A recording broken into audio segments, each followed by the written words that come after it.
প্রতিদিন সকাল 4টায় ঘুম থেকে ওঠা, বিমানে উঠে অন্য শহরে কাজ করতে যাওয়া, দিন শেষে আবার উড়ে বাড়ি ফেরা, এটাই যদি আপনার রোজকার রুটিন হয় কেমন লাগবে? পাগলাটে শোনালেও বাস্তবেই এমন জীবনযাপন করছেন মালয়েশিয়ায় বসবাসকারী র্যাচেল কৌর। র্যাচেল একজন কর্মজীবী নারী, 2 সন্তানের মা, আর এখন ইন্টারনেটে সেন্সেশন, কারণ তিনি প্রতিদিন বিমানে চড়ে প্রায় 350 কিলোমিটার দূরে যাতায়াত করেন। কিন্তু কেন? এর পেছনে রয়েছে এক অবিশ্বাস্য বাস্তবতা, বিমান ভাড়ার চেয়ে বাড়ি ভাড়াই বেশি। দৈনিক বিমানের যাত্রী র্যাচেল মালয়েশিয়ার পেনাং থেকে কুয়ালালামপুরের এয়ার এশিয়া অফিসে কাজ করেন। প্রতিদিন সকালে তিনি বিমানে করে অফিসে যান, কাজ শেষ করে আবার উড়ে বাড়ি ফিরে আসেন। এত দূর যাতায়াত করেও তিনি খুশি, কারণ এতে তার খরচ কমছে এবং সন্তানদের সঙ্গে সময় কাটানোর সুযোগ পাচ্ছেন।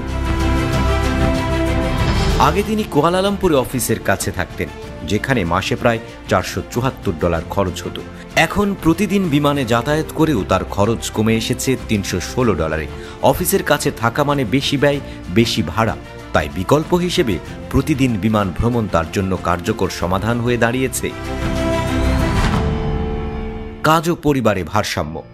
র্যাচেলের 2 সন্তান, একজন 12 আর একজন 11 বছরের।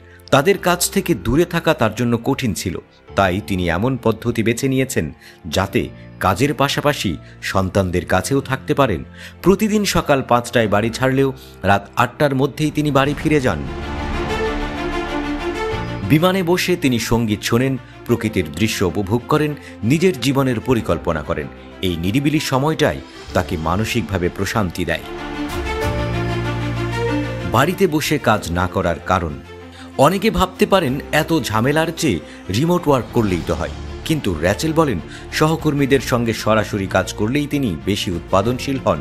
অফিসের কর্মপরিবেশ তার কাজের মান বাড়িয়ে দেয়, আর তাই তিনি প্রতিদিন উড়ে আসা যাওয়া করেই অফিস করেন। এই অদ্ভুত যাতায়াতের সিদ্ধান্ত শুধু তার পেশাগত নয়, ব্যক্তিগত জীবনেও ভারসাম্য এনেছে। একদিকে খরচ কমেছে, অন্যদিকে পরিবারেও সময় দেয়া যাচ্ছে। শহরের ব্যয়বহুল জীবনের কারণে অনেকেই আজ নতুন বিকল্প খুঁজছে। হয়তো র্যাচেলের পথ ভবিষ্যতে আরও মানুষ অনুসরণ করবে।